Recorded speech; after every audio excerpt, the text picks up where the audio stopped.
So it's a great pleasure and privilege to be able to talk to Sir Andrew Huxley. May I call you Andrew? Is that all right? Yes, by all means. Andrew, when were you born and where? 22nd of November 1917 in Hampstead. And I always ask about parents, or sometimes even grandparents.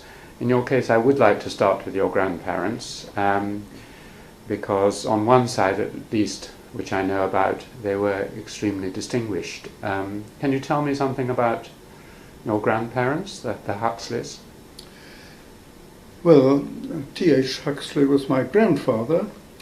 I'm sort of disproportionately young to be only a grandson, because my father was married twice and I'm the younger son of the second marriage.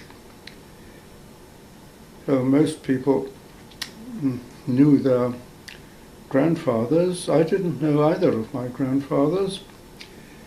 T.H. Huxley died in 1895, more than 20 years before I was born.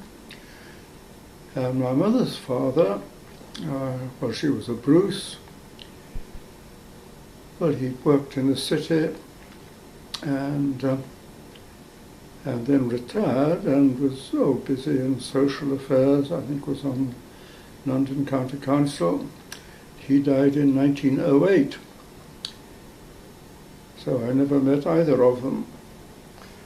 And then, in a slightly more distant way, I noticed on your family tree, you're related to Matthew Arnold. Yes. Well, that's a connection rather than a relationship. Yes.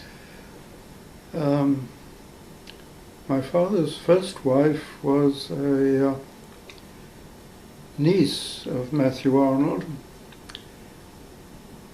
She was a granddaughter of the Thomas Arnold who started rugby school and set the fashion for other schools.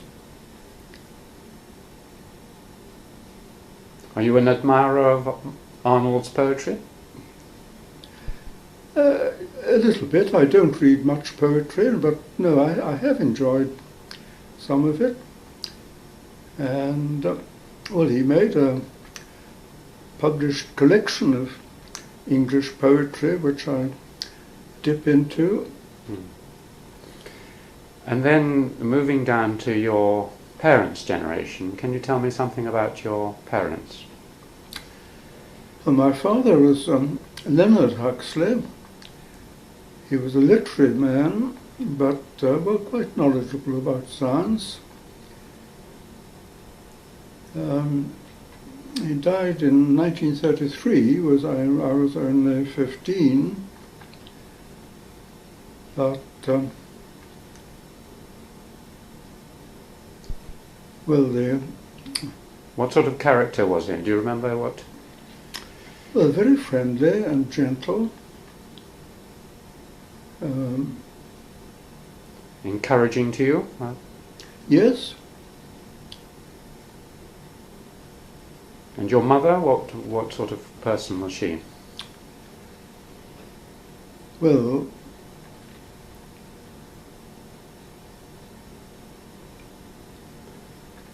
she was extremely good with her hands, and I've to some extent inherited that. And well, she was a widow for a long time. Died in 1994 at the age of 104. Gosh. Having been a widow since 1933. But no, she was well, physically very active. My father wrote a short poem to her in which he addressed her as an Oread nymph, that's to say, a mountain nymph. Yes, we always took our holidays on the west of Scotland. Well, my mother's father and my mother's father had taken shootings on the west of Scotland from 1880 onwards.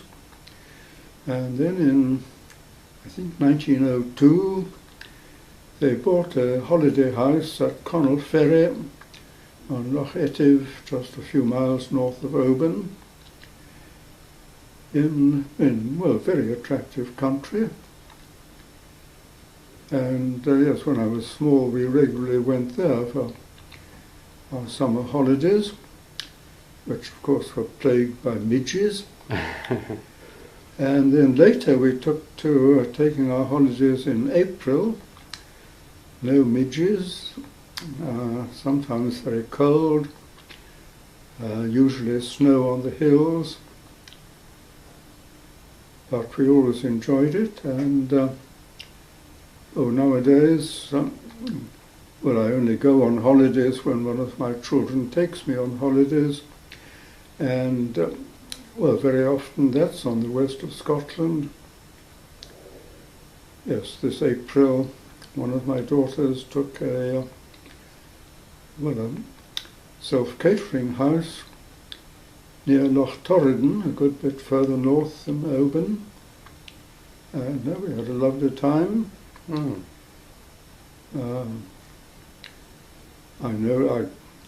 I still walk a fair amount, but I don't climb mountains in the way that I used to, although it was hill walking. I never went in for rock climbing.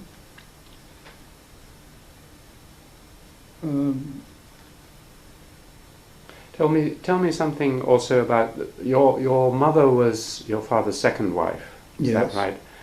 And as you mentioned briefly earlier, by his first wife, he had several sons, at least two of whom are internationally known. Can you tell me something about Aldous and Julian? Well, Julian was just 30 years older than me, Aldous several years younger. So they were more like uncles than like brothers. But we saw them quite often before the war. We were living in Hampstead. Aldous, of course, travelled a lot, but when he was in London, he came to visit us quite often. Both of them very good company in different ways. Julian full of stories of one sort or another, very often laced with impropriety. Aldous always interesting and friendly. Of course, he had very poor eyesight. He had for a time been actually blind and had learnt Braille. Yes. Had the one great advantage of reading Braille was that you could read in bed without your hands getting cold. He wrote a book about it, didn't he, about short sight? Yes. I read it. So, do you think either of them influenced your future career in any way? The fact that Julian, for instance, was a very great biologist and zoologist.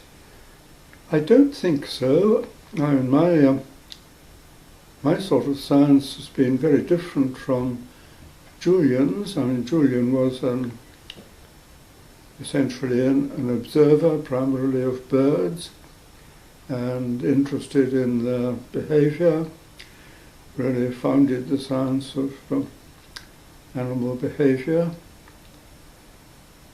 But I've really had very little interest in, the behaviour of living animals.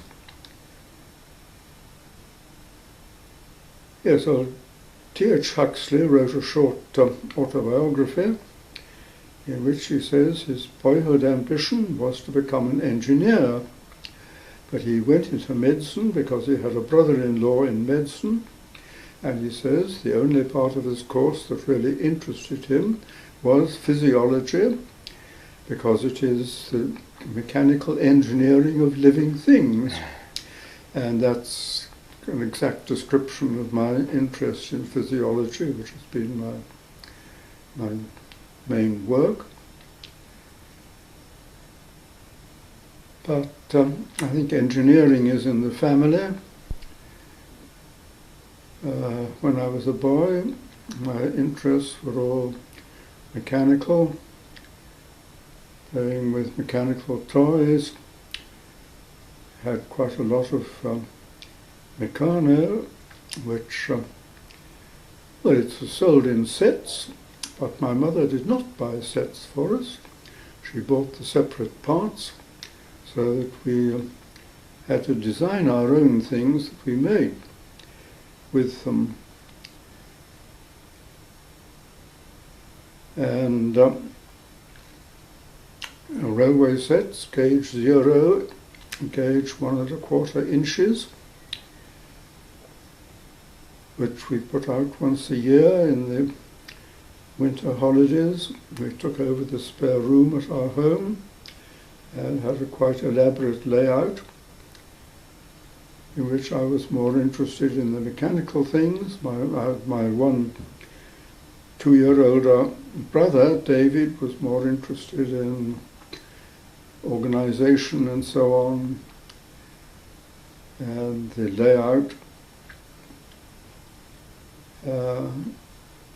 Yes, I made a number of mechanical things related to the railway.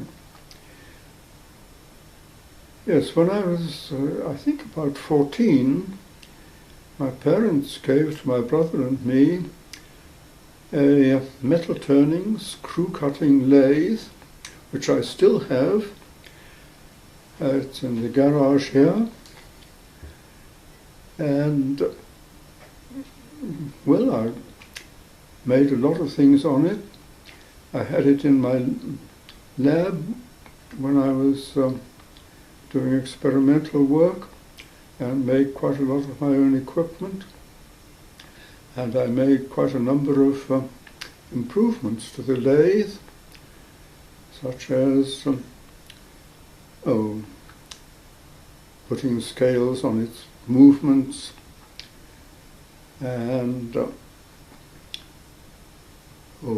fitting an arrangement for automatic feed in the cross direction as well as the forward direction. And like virtually all lathes, it had the clutch for the lead screw, the screw that moves the tool when you're cutting a thread, but the clutch for it was on the same shaft as the lead screw. Well, that meant that if you cut a thread, you have to take several cuts to get it deep enough, and when you went back to take another cut, it wouldn't fit into the existing groove unless the thread you were cutting had a pitch that was some exact fraction of the pitch of the lead screw, 10 to the inch. And I therefore made another clutch on the back end of the shaft that carries the work that you're turning, so that when it was declutched and reclutched again after moving your tool back to take a deeper cut, it would automatically engage after an exact number of turns. So you'd deepen the cut, whatever the pitch. Was this patented? Did you? No, I think it's sort of so obvious that it couldn't be patented. That sounds a very good idea. You mentioned this was at about the age of 14 that you were given this.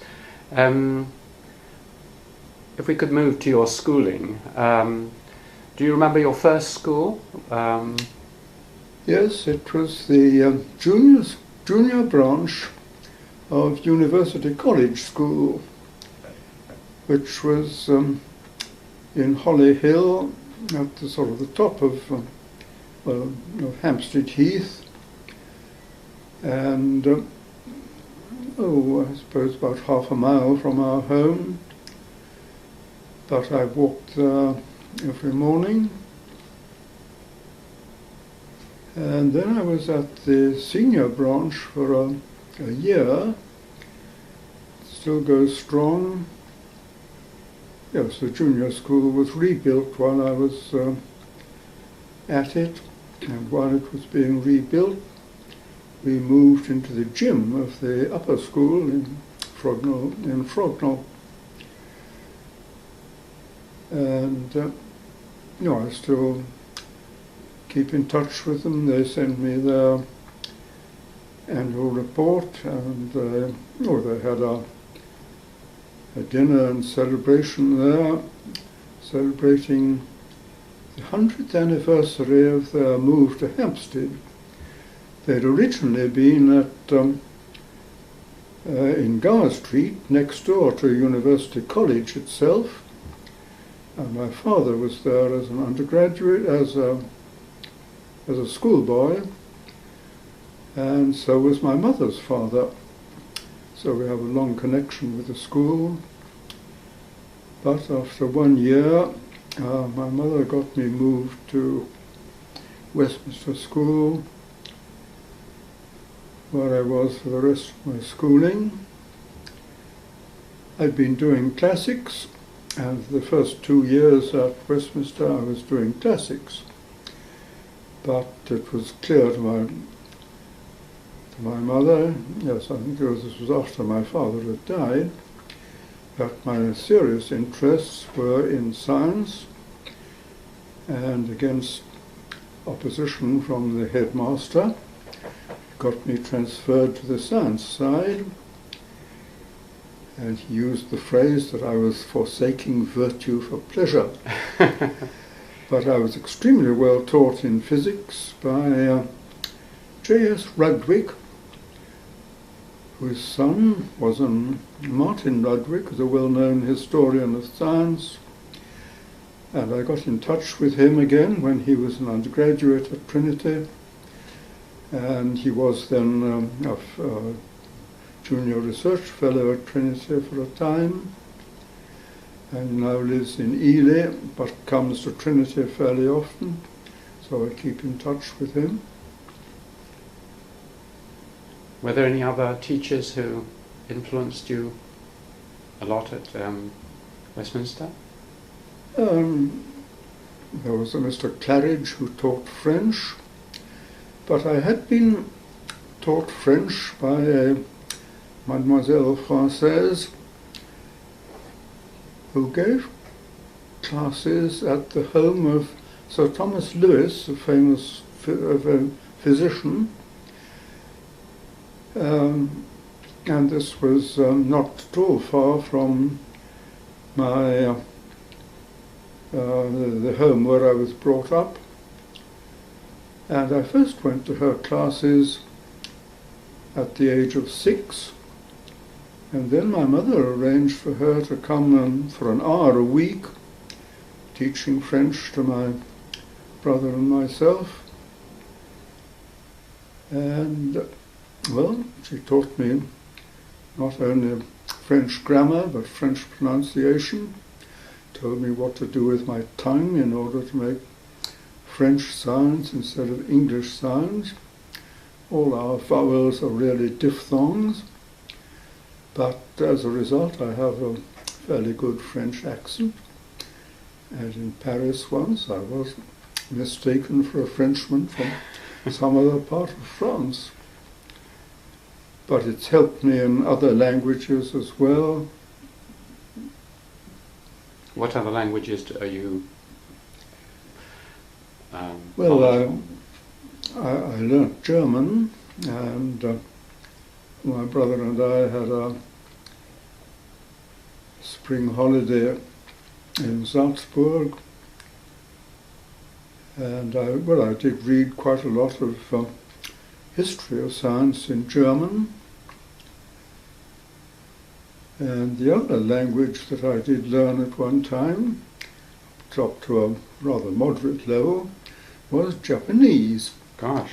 I was invited to, I was at, there was a physiological congress in 1965 in Tokyo, and before that I'd met a distinguished Japanese biochemist who visited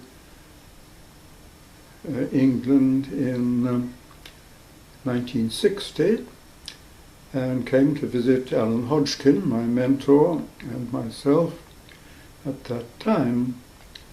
And then he introduced to me one of his students who did a PhD under me, Kota Endo, I've kept up with ever since.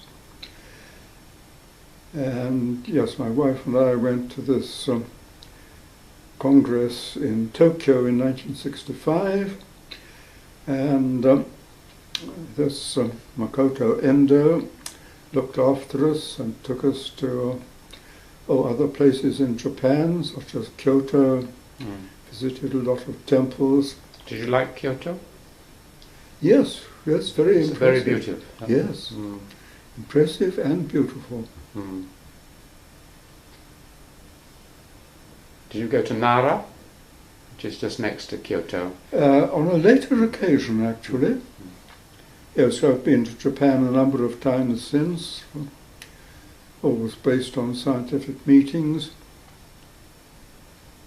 But I did learn some Japanese. Learn enough Japanese. I actually gave a lecture in Japanese. Good heavens! At that time, I had not started to learn the real Japanese script, which is composed of Chinese characters borrowed, but they've been borrowed from different dialects of Chinese at different times. So each character is associated with several different pronunciations, and most words consist of two characters, and characters pronounced quite differently according to which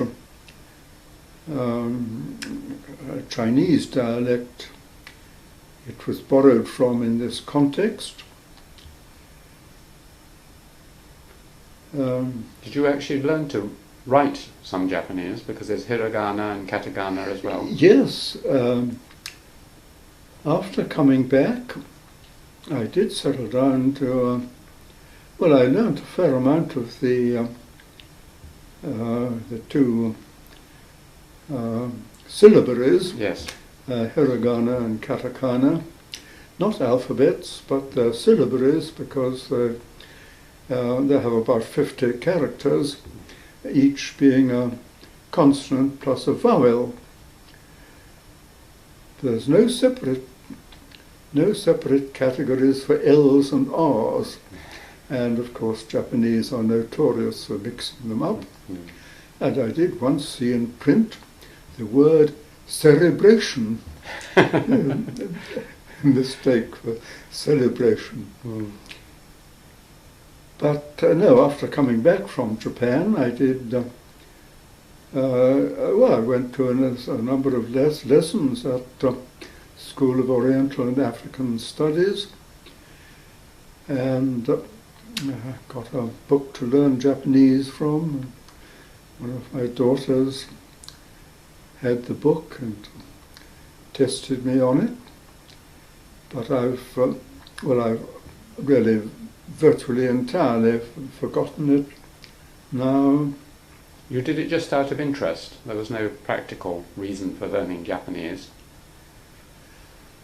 No, it was interest. It's an intellectual challenge. Language. It is it has some resemblances to English, but it is very different, and of course the writing system is entirely different. But you, of course, each character is made up of component elements, but you recognize the character as a whole in the same way that you recognize an English word as a whole. Yes, I remember reading an article, I think it was in Nature a number of years ago, claiming that we did not read words as a whole, but we read them really letter by letter, and his evidence was reducing the intensity of the light with which you're reading until you could hardly read, And then you did have to read words letter by letter. But I think the fact that we do read a whole word at a time struck me again. I was reading, I used to read aloud to my wife in bed before going to sleep, and at one time I read some of Stephen Runciman's book on the Crusades. And of course it has a large number of place names in it, which were quite unfamiliar to me, and they always brought me up standing. I couldn't read them freely. I had to read them, to work them out letter by letter and then pronounce them. That's good evidence. This came out of your interest in language the French at school. Yes, it all helped. Were there other things at school? At one point you mentioned Salzburg, so that immediately makes one think of music. Were you interested in music at any time? Yes, and I did learn to play the piano at a rather low level, but it was always at a low level. But when an undergraduate, I played quite a lot of chamber music with friends who played violin, viola, cello, clarinet. So your piano playing was good enough to play with a small group? Yes, easy classics was my level.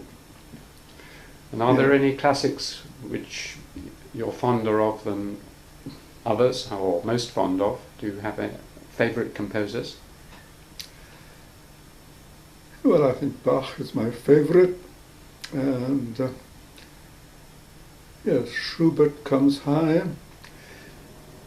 Yes, my eldest daughter, who shares this house with me, well, she had a quite good singing voice, and I used to accompany her singing Schubert songs and one or two Bach songs. And I was fond of Brahms. Yes, Schubert's late string quintet is one of my favorites, and one or two of Beethoven's late quartets. All German, by chance. Well, yes. That's not surprising, since most great composers are German. But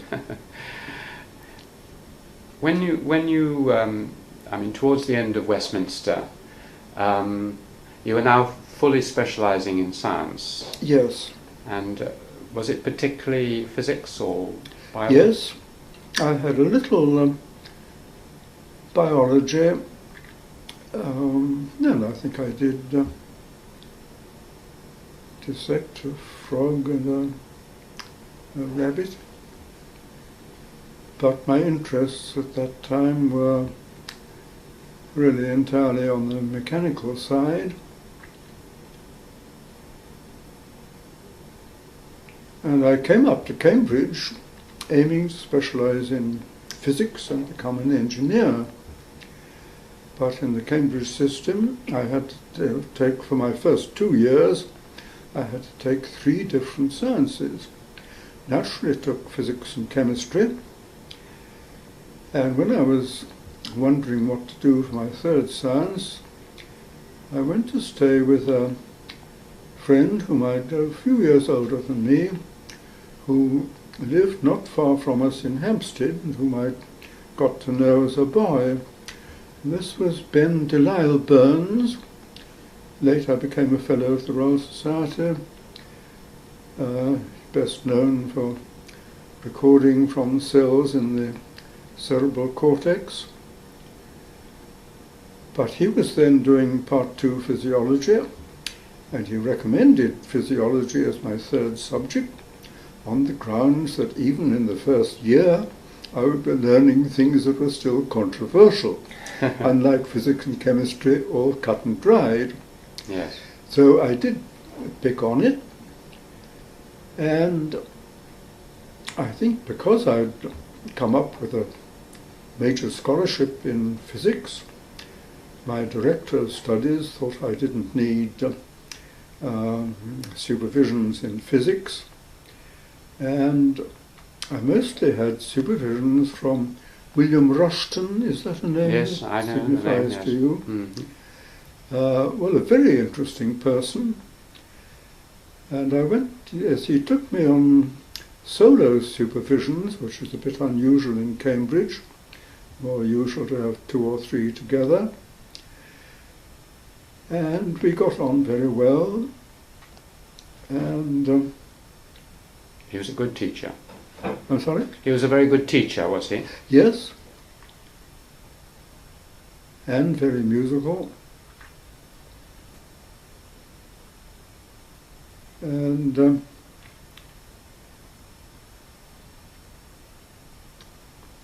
yes, well, I decided to specialize in physiology for my part 2. And the first Lord Adrian, E.D. Adrian, he became head of the physiology department in 1937, when I was just finishing part 1 of the Tripos. And he told me that if I wanted to make a career in physiology, I ought to become medically qualified, because in those days all teaching posts in physiology went to people with medical qualifications. It's no longer true. So I did register as a medical student, and I had done the necessary physiology to get exemption from the qualifying exam in physiology in the part 1 of the Tripos, but I had not done any anatomy. So I spent my 3rd year doing anatomy, lectures, and 5 parts of the human body that have to be dissected: the head and neck, thorax, abdomen, arm and leg.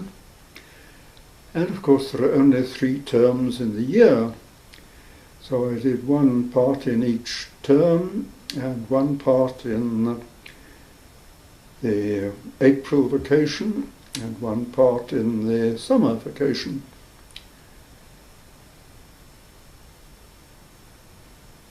And yes, we always did the dissections in groups of 2 or 3.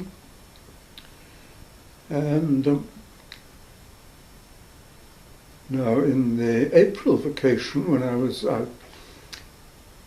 went to the medical school at Barts to dissect a thorax, and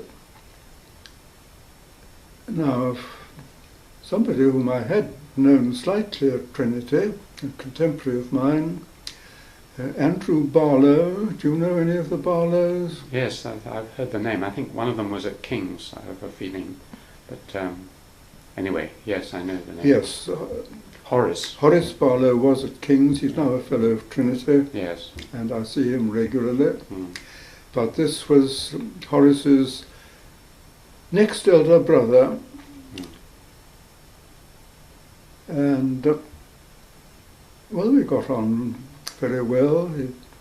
Neither of us was very ready with conversation. And then he and I both found ourselves doing part 2 physiology in 1938-39. A very small and very agreeable class of only 12 of us. But in our 3rd year we were both, as I say, doing anatomy, and we did a thorax jointly at Barts. Who were your teachers? I mean, Lord Adrian you mentioned, was he directly teaching you, or? Well, he lectured to us in our part 2 class, but before that he was in Cambridge, but he had a Royal Society professorship and not a teaching post. And I never had supervisions from him. As I say, I mostly had supervisions from William Rushton, but in my final year, when doing part 2, I did have supervisions once with Alan Hodgkin. Did you? And that was how I first got to know him. Mm. How much older than you was he? 4 years. Mm. So it's rather strange being, say, 20 and he was 24, something like that. Yes. And did you take to him straight away because you had a long association with him? Yes, we got on very well, and well, that summer of 1939, he'd made arrangements to go to the Marine Biological Laboratory at Plymouth to do experiments on this very large nerve fibre that squids have. They have a pair of these fibres. And the reason they're large, I mean, speaking evolutionarily, is that the crude way of getting a high velocity of conduction is to have a large diameter. And the speed of conduction goes up with the square root of diameter. And squids need to activate all the muscle of their mantle with which they make this squirt of water with which they propel themselves backwards. They need to activate all this muscle synchronously. So they have this sort of artificially high conduction speed in their nerve fibers in order to do it. So they have this pair of very large nerve fibers which are convenient, very convenient for experimental purposes. They're about 0.5 millimeter across, while the largest fibers in us are only about 1/50th of a millimeter across, and they get their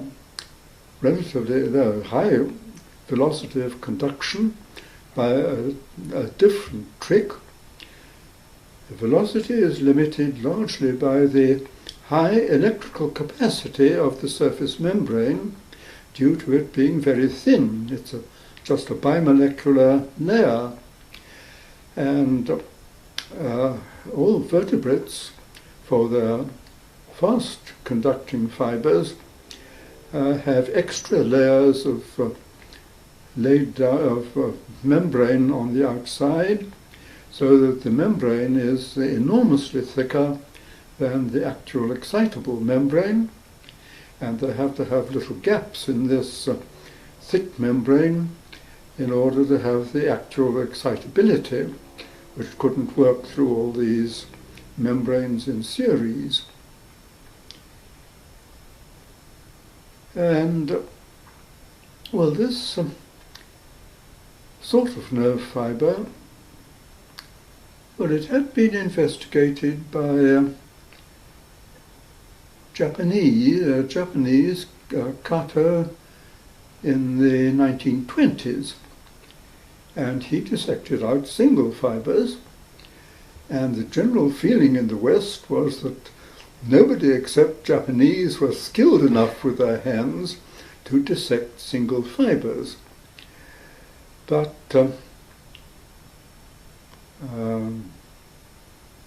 an American couple,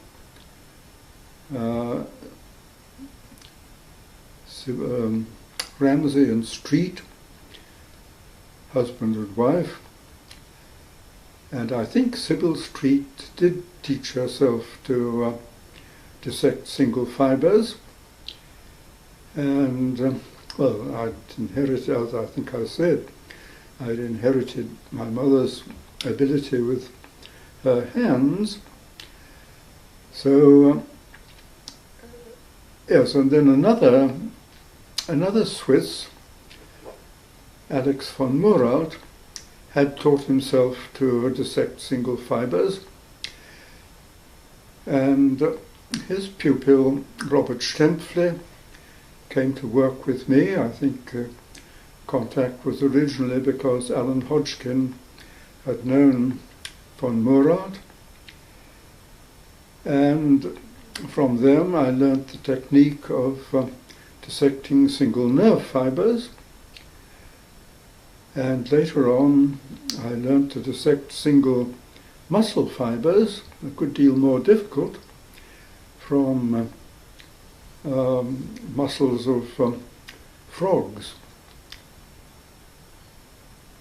And all my experimental work has been on single fibers of from frogs, and muscle fibers partly from vertebrates, but also from crabs and lobsters, because their muscle fibers are very much larger in diameter, and all our fast muscles are crossed by what are called striations. And in vertebrates, these striations are separated by only a few wavelengths of light. So it's difficult to get a good image of them. But crabs and lobsters and insects have fibers with very much wider spacing, which can be studied satisfactorily with the ordinary light microscope. There's virtually no absorption of light by the striations, and the ordinary microscope is designed to give a good image for regions that absorb light. But the ordinary light microscope can be used to look at regions of high refractive index, because they act like little lenses, concentrate the light above them. So if you go out of focus upwards, bright regions are regions of high refractive index, and if you focus low, dark regions are regions of high refractive index. And it became customary in the 19th century to use the dark focus position. So what are called the A bands of muscle. They're A for anisotropic, because they affect polarized light in a particular way, but they have a higher refractive index than average, so they're dark when focused down. So they got commonly called the dark bands, though they're not intrinsically dark. But I did a certain amount of work on these invertebrate muscle fibers, but they're not fully excitable in the way that a vertebrate muscle fiber is. Vertebrate muscle fiber is activated by its nerve at a particular region, and the activity spreads along the muscle fiber in very much the same way that it spreads along a nerve fiber.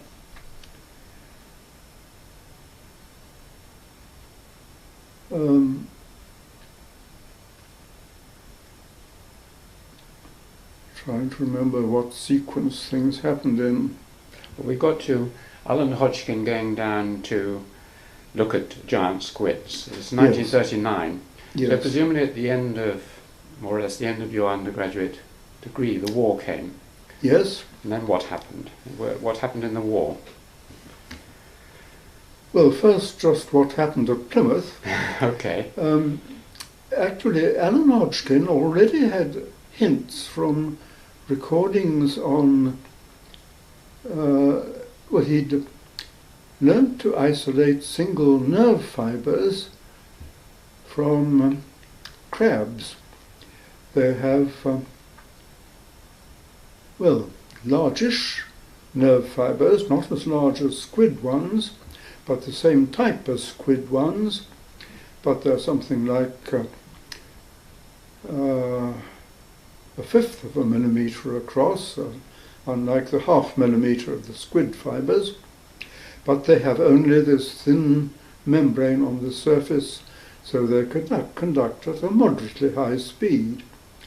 And he made a number of well, very important observations on these fibers.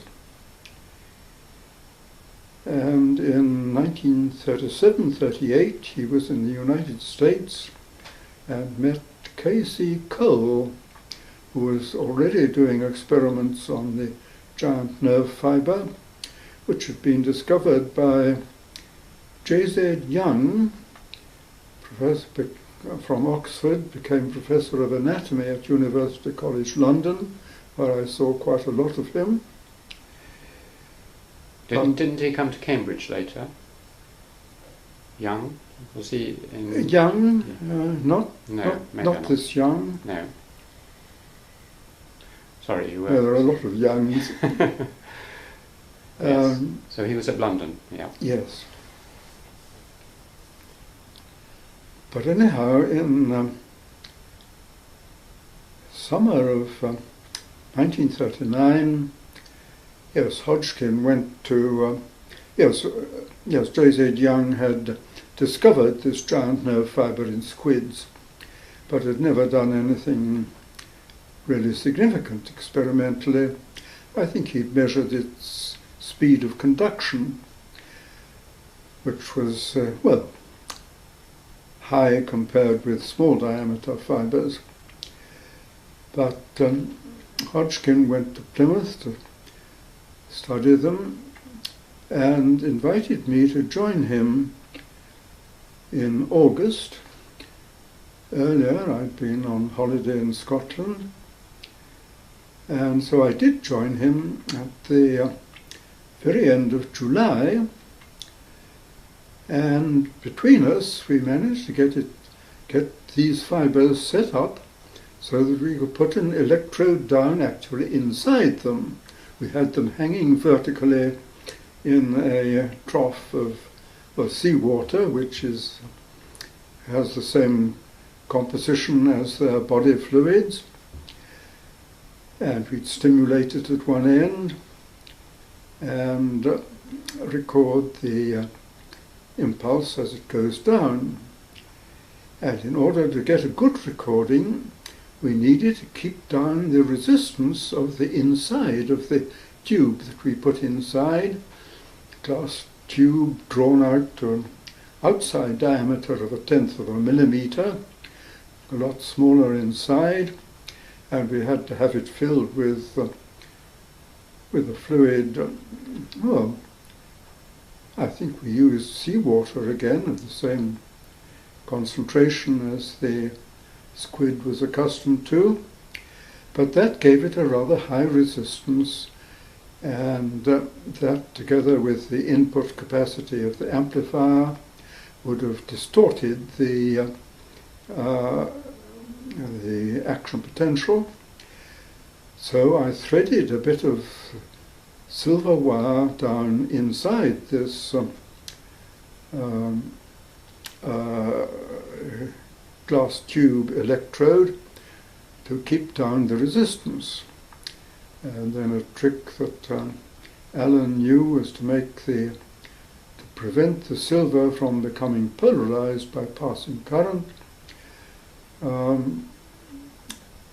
He passed a current making the silver the positive electrode, which dissolved some of the silver and made a precipitate of silver chloride, very insoluble, on the outside of the silver, so that the silver metal was in contact with a saturated solution of one of its salts, and that made it a non-polarizable electrode. It could pass, well, small but appreciable amounts of current without the voltage being distorted by well, polarization it's called.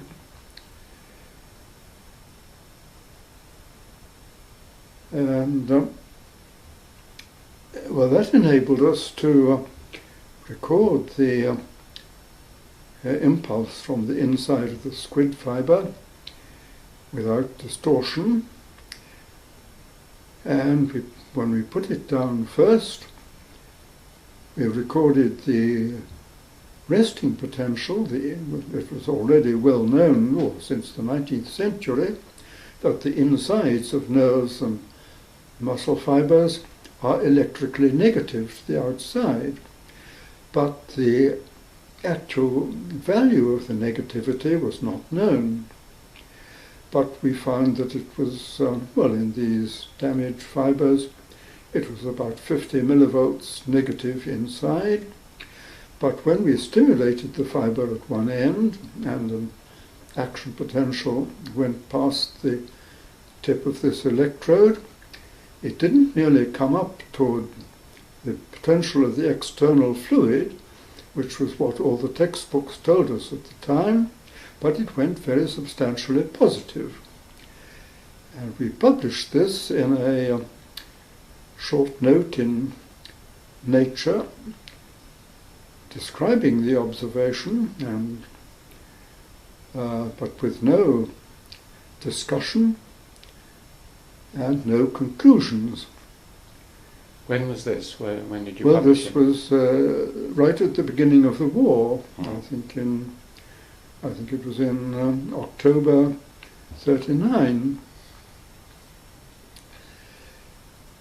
And we had no explanation for the for this overshoot, for the inside going actually positive during the impulse. And during the war, Alan Hodgkin and I met and speculated about what the mechanism of this was. And we published a paper, a full-length paper in the Journal of Physiology in 1945, in which we put forward 4 possible explanations, all of which turned out to be wrong. And with hindsight, I was reminded of a thing that my grandfather, T.H. Huxley, said when he first made himself master of the central idea of the origin of species. His response was, "How stupid not to have thought of that." And well, the explanation for this overshoot is in fact very simple. It was known from beautiful experiments by K.C. Cole before the war, measuring the impedance of the membrane at a range of high frequencies. It was known that the membrane had this very high capacitance, and that the resistance of the membrane fell to a very low value when an impulse went along. It had become permeable to ions. And with hindsight, it was very stupid of us not to realize that this high permeability is in fact specific for sodium ions. Sodium ions are much more concentrated outside the fiber than inside, so they diffuse in during the action potential, carrying their positive charge and making it go positive.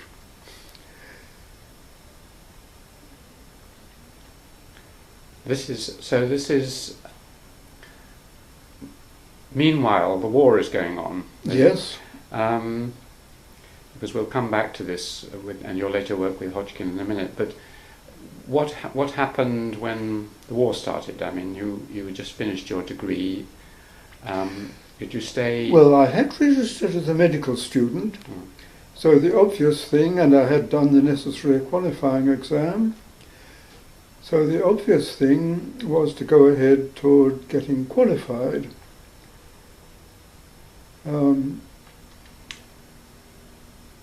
And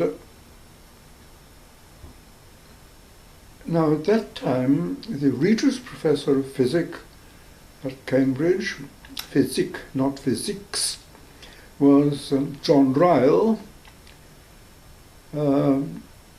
Yes, a very distinguished physician. And he'd been at Guy's Hospital in London, loved teaching and hadn't got anyone to teach. And there were 2 or 3 of us who needed teaching. So he ran an introductory clinical course at the old Addenbrooke's Hospital in Cambridge.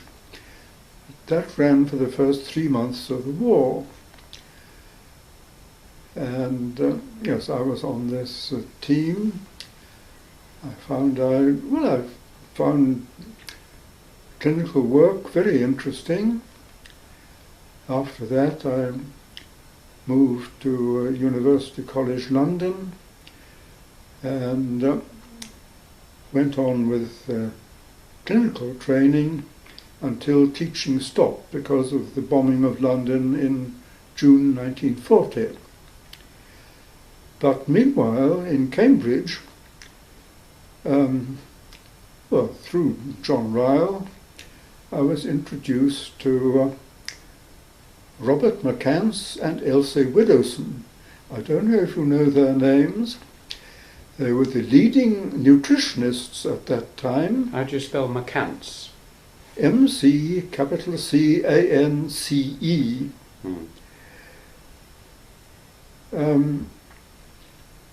But they'd got together at King's College London before the war and had produced the first table of calorie values of foods and so on. So the natural thing for them to do at the beginning of the war was to conduct an experiment in rationing.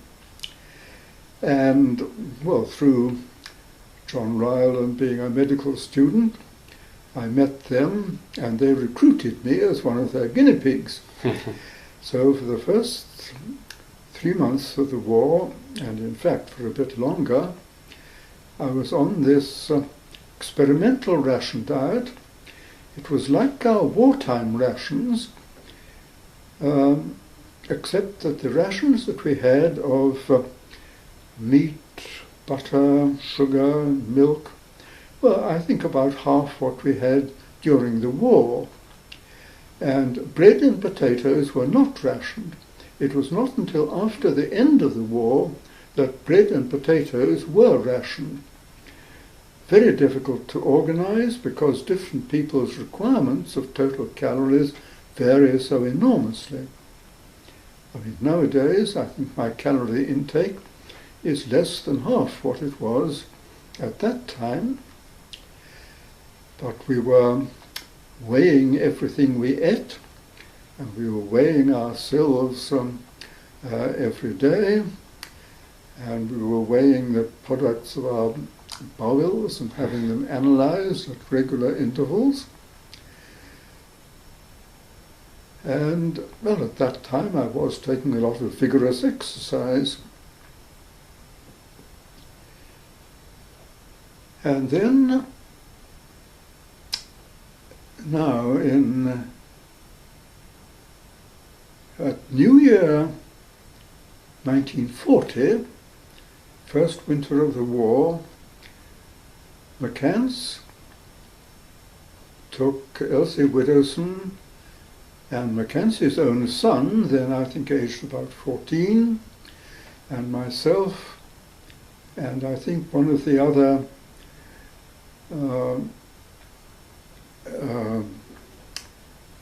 Guinea pigs. To the Lake District to take vigorous exercise. McCance was very energetic, and so was I in those days, and we had one marvellous walk. We were staying in Langdale at a house I had stayed in before because it belonged to George Trevelyan, whose wife was a step-cousin of mine, and I'd known the Trevelyans through that connection, very important to me. But we had a marvellous walk, set off at 6 a.m. in the dark, walk of, I think, 37 miles, 7,000 feet up and down, got back at 6 p.m. in the evening. There was snow on the ground, but not a cloud in the sky the whole day. Best walk I've ever had. Wonderful. And then you all, no doubt, weighed and measured when you got back. Yes, we were still on these rations, and we were chewing brown bread all the way. What was the purpose of this holiday, to actually do a scientific experiment or just for fun? Well, it was checking that we were still in good shape. it wasn't really a scientific experiment, but it was an experiment. Did you? I don't know how old G.M. Trevelyan was. Did you know him at all? Yes, I saw a lot of him, both as an undergraduate. He asked me out to lunch many times. So I say the connection was that his wife was a step cousin. A step first cousin.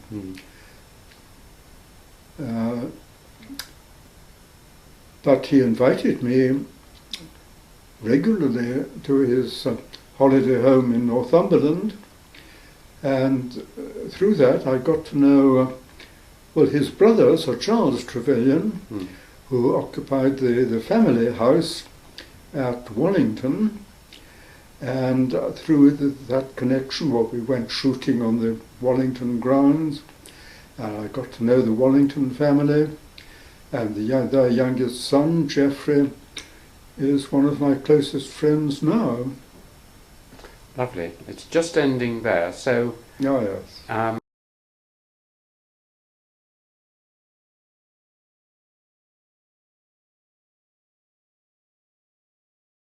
Now, Bernard Katz, with whom Hodgkin and I published later, very distinguished biophysicist who came to join A.V. Hill at University College London in about 1930, escaping from the Nazi persecution of Jews. And he had gone to Australia just before the war with a research fellowship, and the future wife of a colleague of Katz's was at a lecture that Katz gave in 1940, in which he said that the overshoot might have been due to the membrane becoming highly permeable to sodium ions. But when she spoke to him after the lecture, he had quite forgotten that he'd mentioned this, and I had a rather similar experience. I was at a party of non-physiologists and talking to somebody about my work, and after that conversation I had a strong memory that I had given a plausible explanation for the overshoot, but I could not remember what it was. And, I think the only plausible explanation is the membrane becoming permeable to sodium ions. So it looks as if both Katz and I had the right idea, but had somehow repressed it. But the obvious thing after the war was to measure the electrical change in solutions with different amounts of sodium ions. Yes, I got engaged, and in 1946, the Marine Lab at Plymouth was out of action because it had been bombed during the war. In 1947, Hodgkin and Katz went to Plymouth and did some preliminary experiments, and they did their main experiments in the next year, 47, 48. I would have joined them except that I was married that summer and was on my honeymoon. But they showed, very convincingly and with no shadow of doubt, that at the peak of this electric change during an impulse, the membrane became highly permeable to sodium. And that idea has become universally accepted, and it now seems terribly obvious. Who did you marry? I mean, was it... Well, it was before the war, two of my undergraduate friends were members of the Barlow family. They were direct descendants of Charles Darwin, and they had a big house at Wendover and had a dance every year. I went to one of these dances just before the war, and then I went again after the war, and it was at this dance in more or less New Year 1946 that I met my future wife. Yes, she was then a second-year undergraduate at Newnham, and we became engaged that summer and put off marrying until she got her degree. So we married in summer of 1948. She died in 2003, but no, we had a very happy married life. Was she supportive in your work? Not really. She had taken physiology in her, part one of the natural sciences tripos, but she had many other interests. Yes, one thing, yes, when we were engaged, she said she wanted to have 6 children. She was one of 6. I didn't take her seriously, but we did have 6 children. So that occupied her for a substantial part of her life. And she was involved in a lot of village activities and a lot of charities. She was a magistrate as well, wasn't she? Yes. A JP. Yes, she was a JP. Mm. But really, from those points of view, we had separate activities. Mm. When you became Master of Trinity, or presumably she was having to entertain and things like this? Yes, and she was a very good entertainer and extremely good at making people feel at home. Yes, it was a regular thing. The Master of Trinity has lunch parties for scholars of the college. So a first-year scholar coming to lunch in the Master's Lodge is a bit terrifying, but Richenda was able to put them at ease as soon as they came in. You mentioned her name. Richenda. Richenda. Yes. It's when I first heard it, I thought it was an Italian name, but it is in fact a female equivalent of Richard. Yes, it's a common name among Quakers, and her ancestors had been Quakers, but her grandfather, Edward Reynolds Pease, was a very firm atheist and left the Quaker fold. And Richenda's father also was a strong atheist and refused to enter a church. What about Richenda herself? What was her? I think she was an agnostic, as I am. Yes, a word that was invented by my grandfather. What a lovely thought. So you were and still are an agnostic. Yes. So you cannot see either that one can prove or disprove the existence of God. Yes. Yeah. Yes, and I'm very conscious that there's no scientific explanation for the fact that we are, at least I assume we all are, conscious.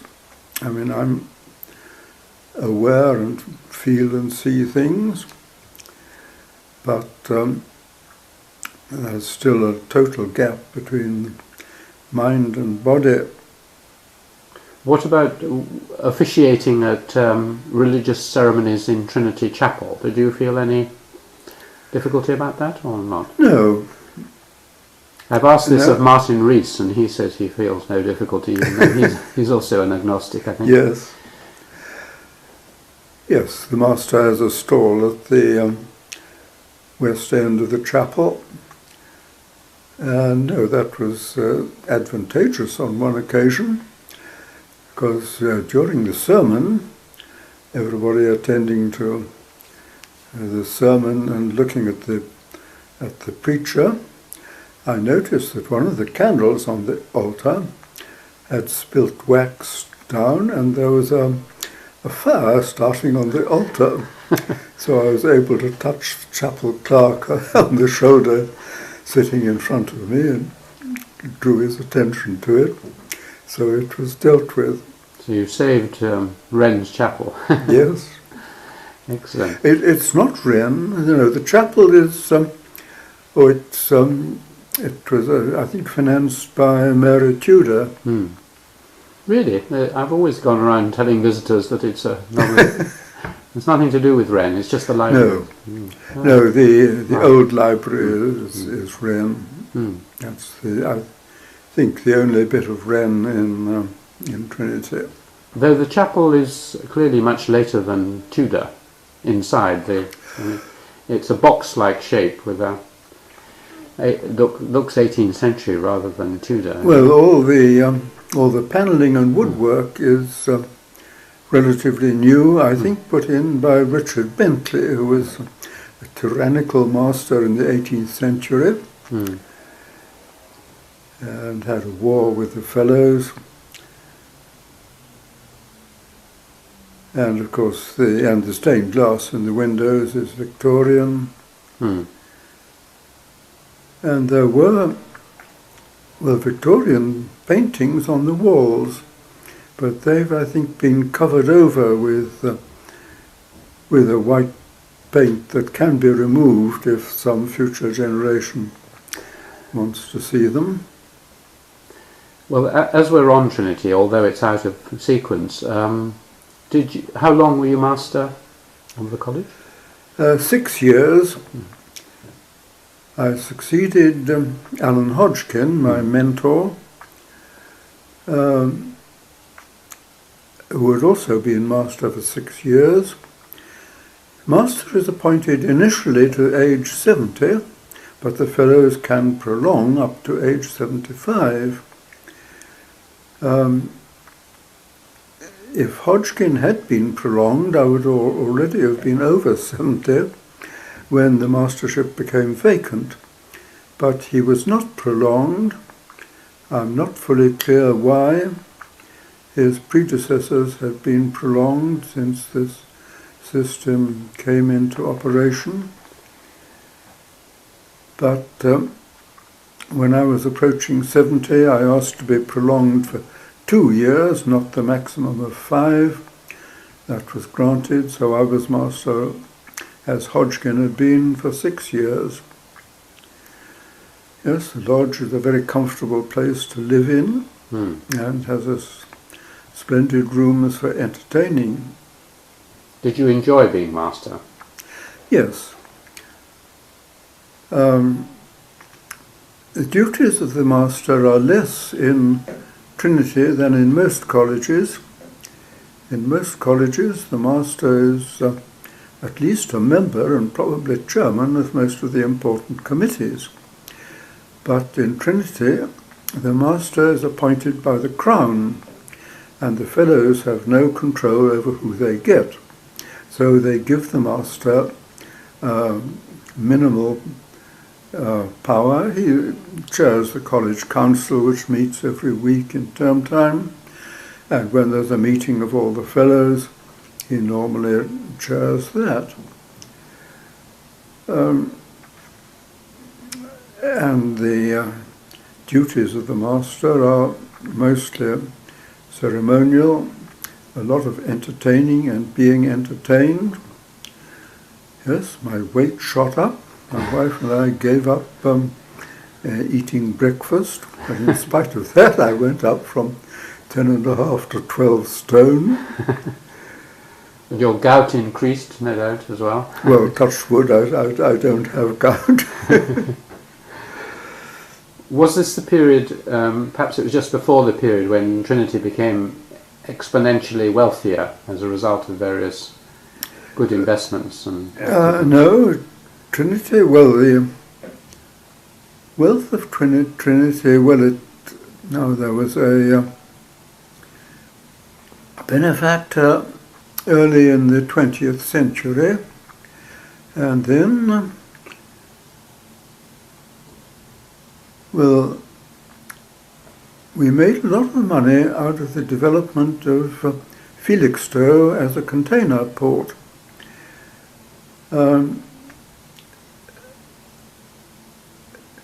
Our senior bursar bought quite a lot of land sort of inland from Felixstowe, thinking it would have value for housing developments. And there was, I think, just one private dock at Felixstowe at the time. This is about 1930. But then Felixstowe docks were developed largely by the next senior bursar, John Bradfield, who's still alive. And, well, it became immensely valuable, and we made a lot of money from that. Another thing that has made a lot of money is the Cambridge Science Park, which was really the first sort of science park in Britain.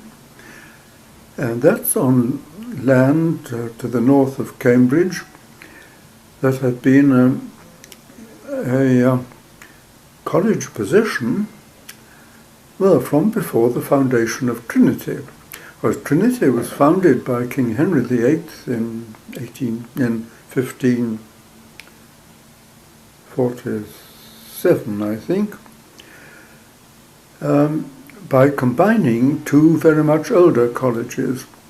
There was King's Hall, which was the second college in Cambridge, following Peterhouse, and Michael House, which was the third college in Cambridge.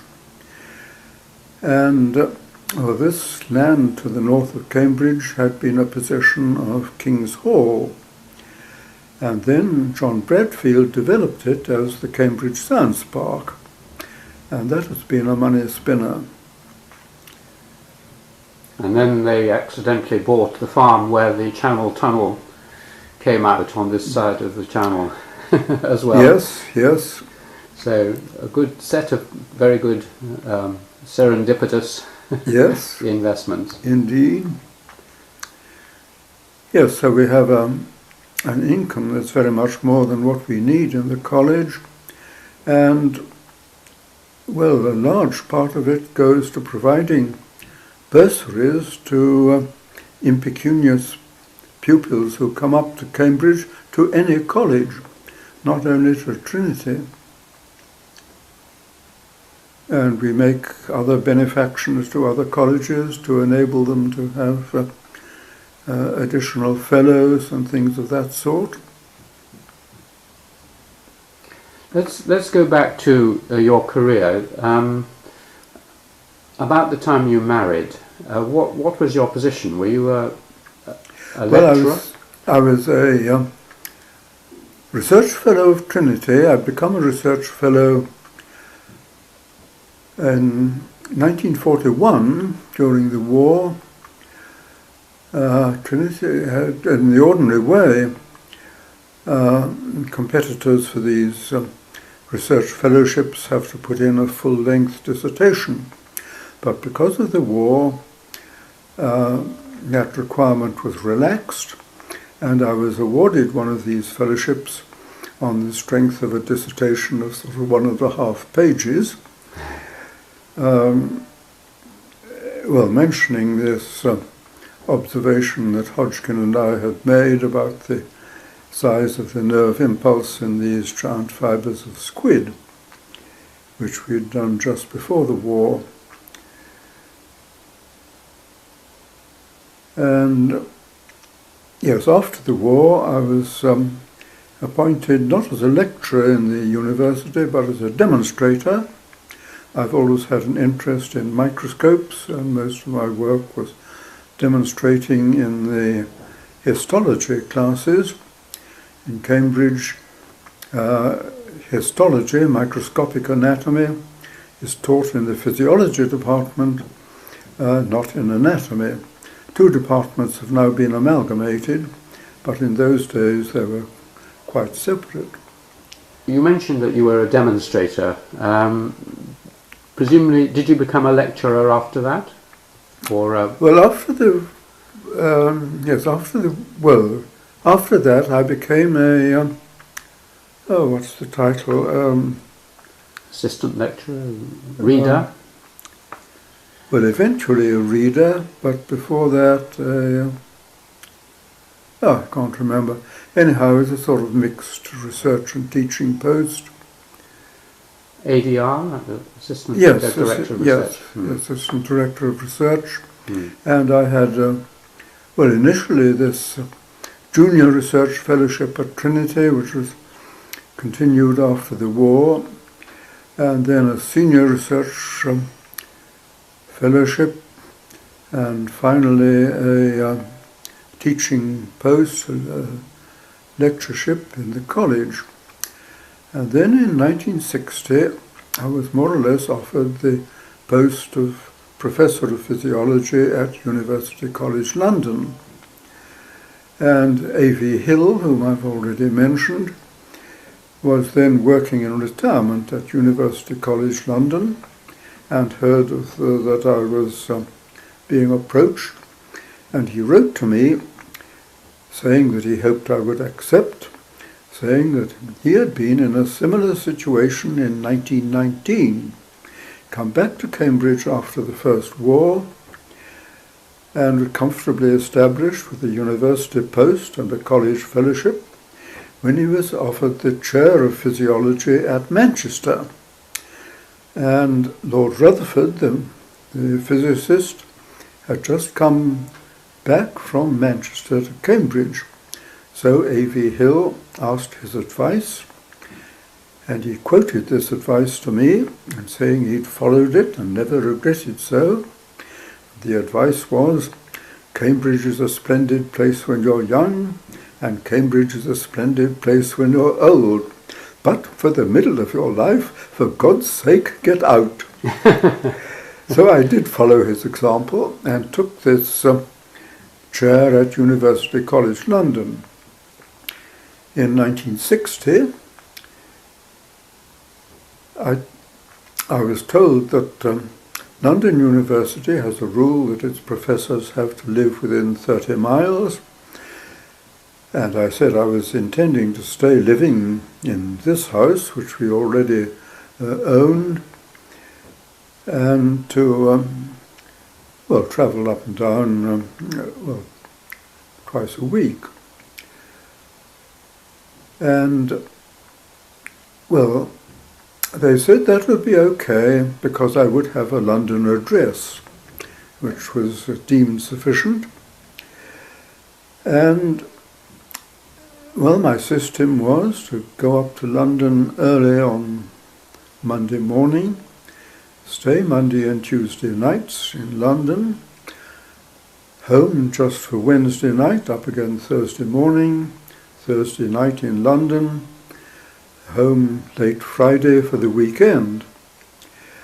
And when in London I didn't have a flat of my own, I used bed and breakfast places, of which there are very many close to University College.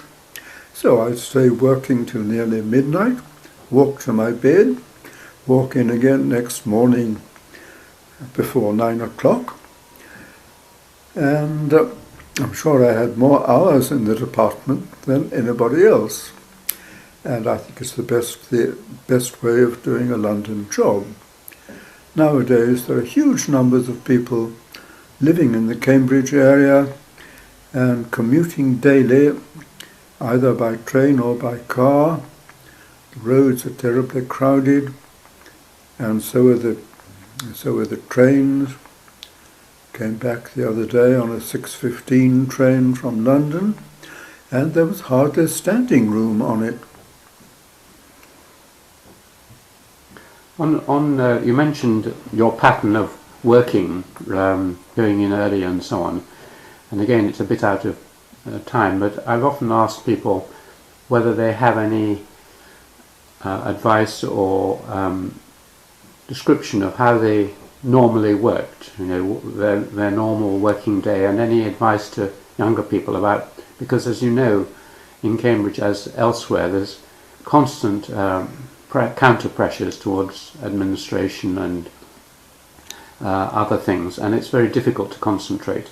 So I wondered how you managed to achieve so much in your work.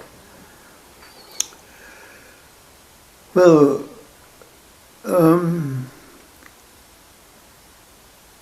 after I ceased being head of the department, the Royal Society gave me one of their research professorships.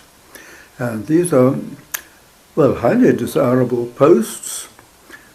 They provide a salary for the research worker and research expenses and the cost of a technician and a secretary. And I had this sort of post till I reached retiring age, which was in 1983. And then I did carry on, I think, without salary until I became master in 1984. What age did you get the Royal Society professorship? I'm sorry? How old were you when you got the Royal Society professorship? Well, that was 1969. I was born in 17. So I suppose I was 52. And were you at that time still in London or back in Cambridge? Well, I was living here, but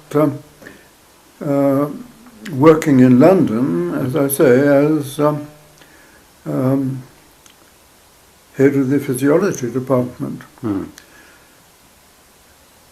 And with this Royal Society appointment, I continued my research at University College and continued travelling up and down twice a week, as I said, and went on doing that, yes, as I say, until 1983 when I retired, and I think I then went on for the sort of gap year before I became master.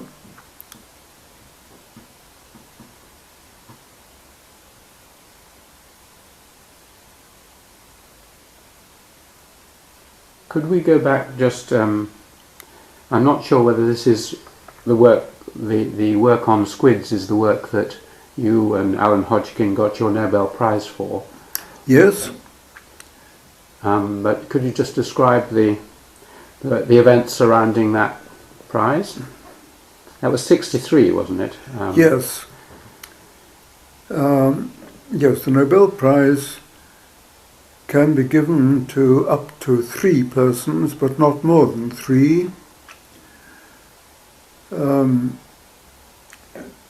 And we shared it with Sir John Eccles. His work had been really very different, but it was concerned with ionic movements through nerve cell membranes. When one cell is activated by fibers coming from another cell. In retrospect, I'm sorry that Cole, whom I mentioned, it would have possibly been more appropriate if he had shared it with us, because our work, well, to some extent, did depend on his, and his work was a remarkable technical achievement.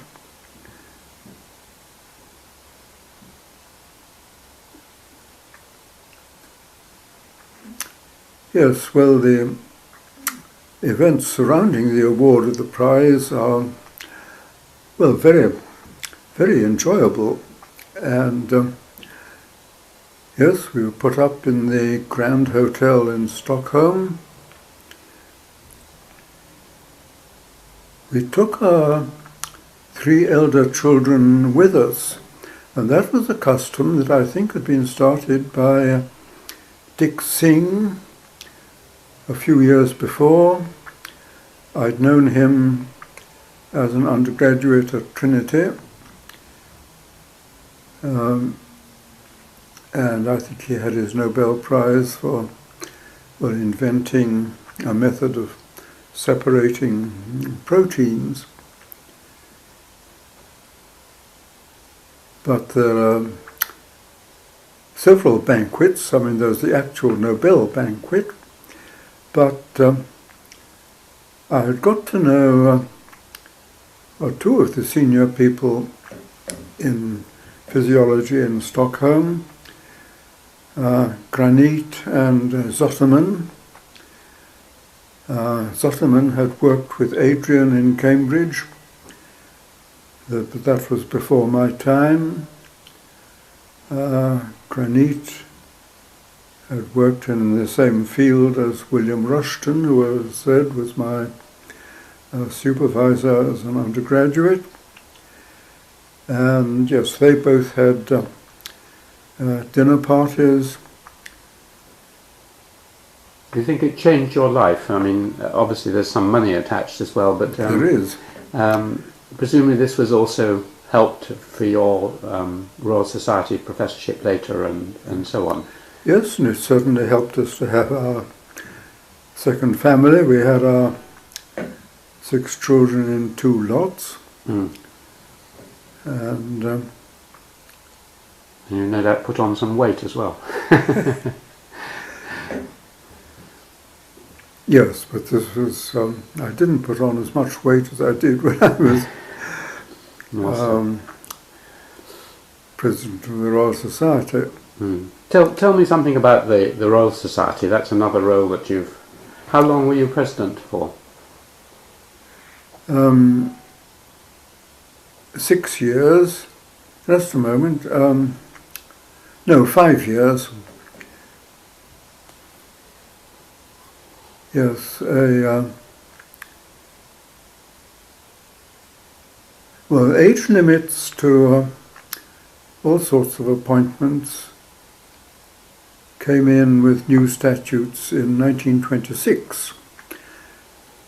J.J. Thomson had become Master of Trinity, I think, in 1918, and at that time there were no age limits, and under the new statutes, those already in post were allowed to choose to remain under old statutes. And J.J. Thomson did, so he remained master until he died in 1940, at the age, I think, of 84 or something like that. But it meant that he was still master when I was an undergraduate, and I was an entrance scholar, so I did come to some of his lunches. What was he like? Well, he was very conversable. He had a great interest in cricket, which I'm afraid I'm ignorant about.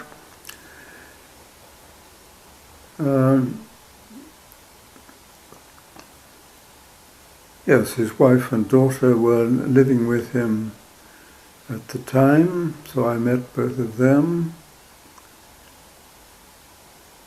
He was absent-minded, and there's a story, I don't know whether it's true or not, that one morning he went out into Cambridge and his wife found his trousers lying on a chair in his bedroom and assumed that he'd gone out without his trousers and went out to catch him in the streets of Cambridge. As I say, I don't know whether that's true. Did she? Or was there some other explanation, like he had another pair of trousers? Well, we'll never know, perhaps. Well, we shall never know. Like Adam Smith, the economist, who was reputed to have often gone off in his pyjamas to wander up and down the Fife coast. Absent-mindedness and academic life seem to have some affinity. Yes, well, I'm becoming more and more absent-minded, but I think that's just a matter of age. Another person you just mentioned you met once, I think, or maybe more, was John Maynard Keynes. Yes. Yes, I had an introduction to him from my half-brother Aldous Huxley, and I was invited to his to a lunch, I think during my first term. We didn't keep up the acquaintance, but I got to know his nephews quite closely, particularly Richard Keynes. He had been at school at Oundle with Geoffrey Trevelyan. He's a few years younger than me, but he came up to Trinity just before the war, and Geoffrey Trevelyan introduced him to me. And, his work has been close to mine since the war. He applied use of radioactive tracers to measure the movements of ions in and out of nerve and muscle fibers when they were active, and obtained direct proof of the sodium idea that had been originally rather hypothetical when we got onto it first. Yes, his wife is Anne, daughter of First Lord Adrian. She was a very good singer. And they have two pianos in their living room, I noticed. Yes. Yes, I don't think I ever played duets with either of them. Were there any other, sometimes it's an impossible question, but I say, was there during the whole of your life anyone who really struck you as amazing, that is sort of the stature of Newton and Einstein and really out of this world? I can think of one or two in my life in Cambridge, but who would you rate as very, very... Well, of course, Alan Hodgkin. Mm-hmm.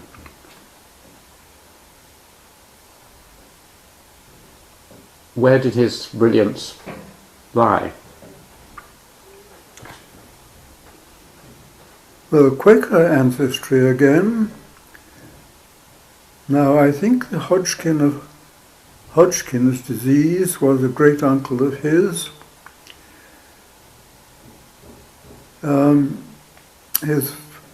He wrote a very readable autobiography. Mm. I don't know if you've read it. I haven't, no. Yes, well, I recommend it. I think perhaps I'm the ideal reader because until reading it, I knew nothing about his boyhood, and this has a lot in it, and then quite a lot about his Cambridge time when, I slightly knew many of his friends, and then his war work.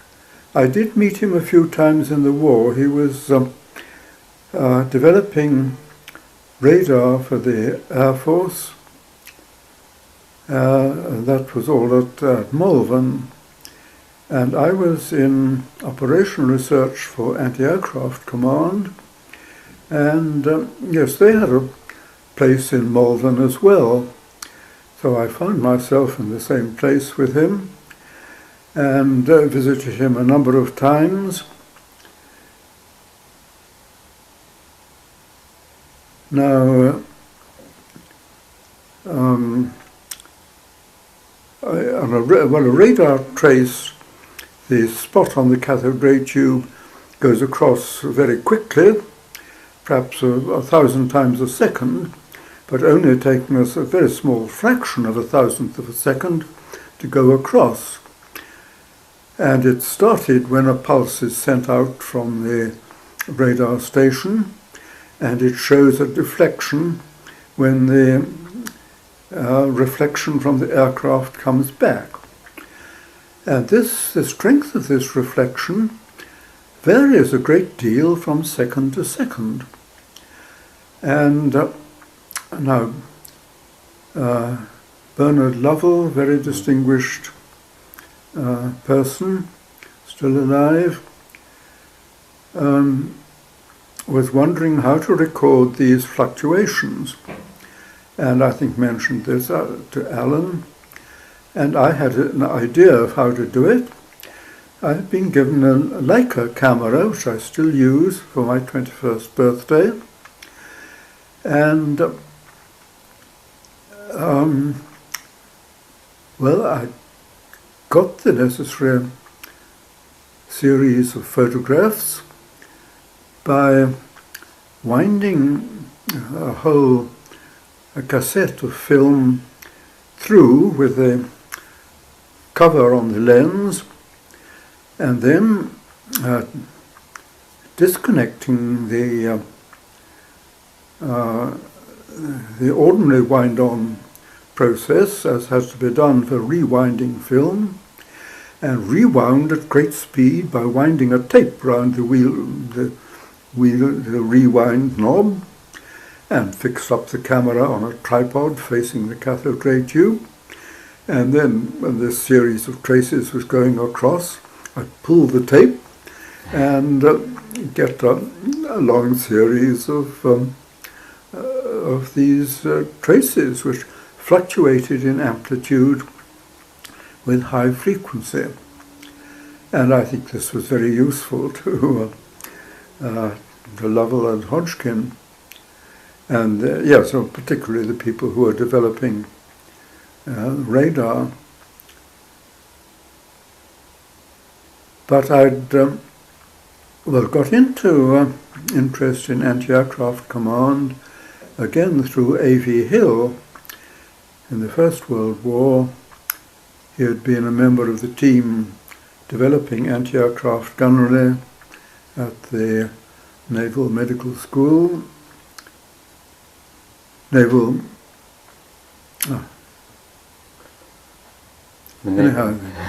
Naval Portsmouth. School. Yes. And was therefore in touch with General Pyle, in charge of anti-aircraft command, and Pyle needed a scientific advisor. Hill put him in touch with Patrick Blackett, the physicist, another Nobel Prize winner, and appointed Blackett as scientific advisor. And Blackett naturally wanted some dog's bodies, so A.V. Hill provided him with 3 assistants. One was Leonard Bayliss, then a lecturer at University College London. One was A.V.'s own son David, and the third, through David, was myself. So we were 3 physiologists in anti-aircraft gunnery. I think we'd all had a very suitable background as physiologists. I think we'd all taken the tripos at Cambridge and had all done physics and a half subject of mathematics in part 1, and that gave us the necessary knowledge of statistics and of differential equations to deal with the problems of anti-aircraft gunnery. Our work was largely a matter of adapting the predictors, the things that told the guns where to point, to use radar data. The existing predictors all had a pair of telescopes on them, which were operated by 2 operators, one in elevation and the other in rotation in azimuth. But they required data that was very precise in order to work satisfactorily. And at that time, the radars available were much too imprecise for the predictors to use their data correctly. So we invented modifications to the predictors that enabled them to make use rather indirectly of this very poor input data. So we were working in a sort of outstation of anti-aircraft command. And then, as Blackett was transferred first to Coastal Command and then to the Admiralty, we were for a time under Neville Mott, later Master of Keys and another very distinguished physicist, and finally under Basil Schonland, South African physicist who worked mostly on lightning and how it's produced. Anyhow, it was an interesting time. And then, I suppose it was in late 41, Blackett got me transferred to the Admiralty.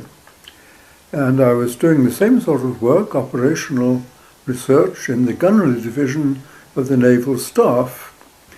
Now, the gunnery division is not concerned with design of guns. That's under the controller of the Navy, the Third Sea Lord. But gunnery division was concerned with the use of guns and, well, their accuracy and that sort of thing. And, well, I had several trips on warships. I think on the King George V, one of the First War battleships, doing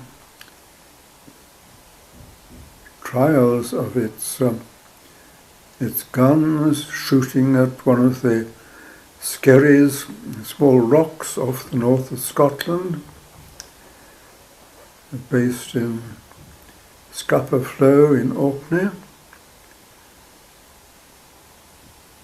And then I had a time in the Mediterranean on board the Belfast, a 6-inch cruiser, which is now anchored in the Thames, I think.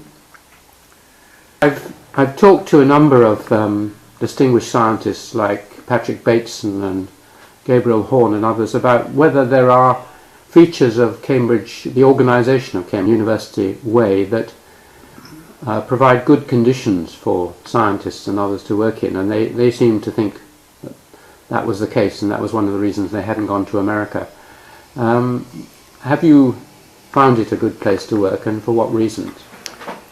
Yes, it's a very good place to work. Well, particularly in my field, which has a strong tradition in Trinity.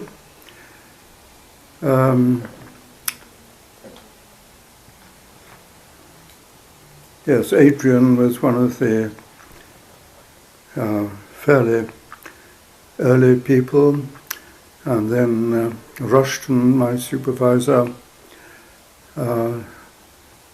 learned from Adrian, and Alan Hodgkin, my mentor, learned from Rushton, and well, Richard Keynes has learned from Hodgkin, as he was a PhD. He took his PhD under the supervision of Alan Hodgkin, and so on. It was largely a matter of chance. All my near relatives had been to Oxford. And I had one full brother. We were both at Westminster School, which has links going back to Queen Elizabeth I, with Christ Church, Oxford, and with Trinity, Cambridge. And my brother got a closed scholarship to Christ Church, and I got a closed exhibition. There weren't closed scholarships to Trinity.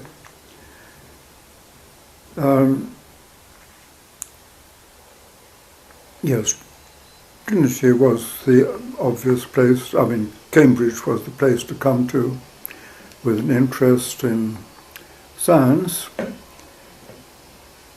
My brother got a scholarship in history,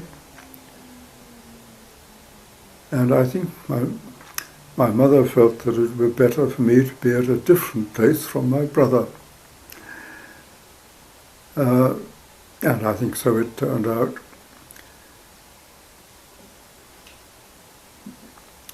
But how these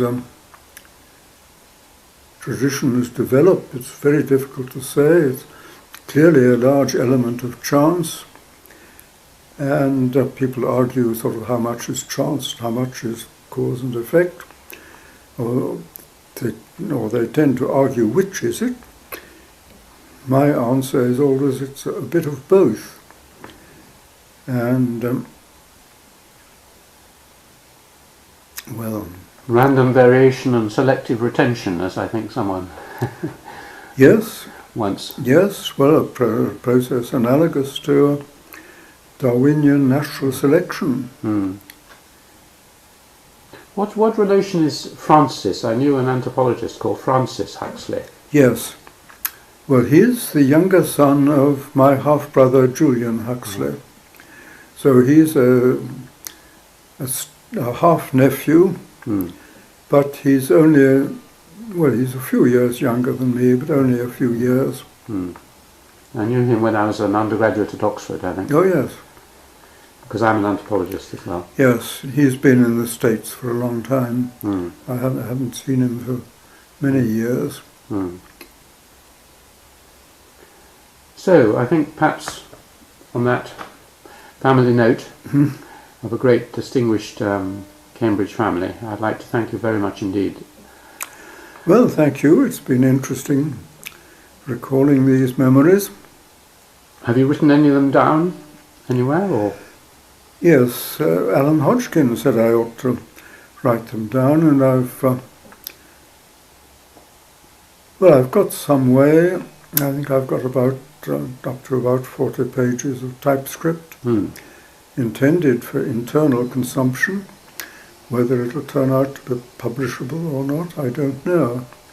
I think, Alan Hodgkin's autobiography, he told me he started it really dealing with his war work, because some of his colleagues in the developing radar had been killed in flying accidents testing the radar, and he started it essentially to make their work known, and then extended it in detail with his earlier life and his time as an undergraduate, but only a little about his time as President of the Royal Society and Master of Trinity. What relation was is Dorothy Hodgkin? She's the... I imagine she's a relation. Originally the wife of I think a first cousin of Alan Hodgkin's. Quite distant, yeah. Fairly distant, yes. Yeah. Good. Well, thank you very much indeed.